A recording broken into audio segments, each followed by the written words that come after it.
Bro, ano kaya pwedeng gawin natin mamaya kay Andrew para mapasaya siya? Yun, try natin ipasyal siya. Ipasyal? Para Pero pinakaano nito bro, pakiramdam natin sa kanya may kaibigan siya. Yun! Banding tayo. Banding. Yan. tropa tayo. Saka ilang taon siyang andun lang sa bahay na yun.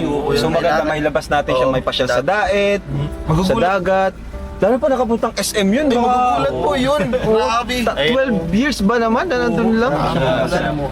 Maganda yun. So, plan dapat malabas natin si Andrew. Ang plano Yun yung natin unang mission natin, na isama natin siya. Kasi yung nakaraan parang ayaw niyang sumama eh. kasi kung 12 years na kasing nakahiga lang siya, hindi na siya aware sa anong meron sa diet. Hindi niya alam na may SM na tayo. 'Di ba? Wala pang 12 years ng SM. Ngayon lang may lumapit sa kanya na samahan. Yun. Turing sa kanya is gusto talaga natin siyang mabago. Gusto natin siyang maging kaibigan. Gusto ko din siyang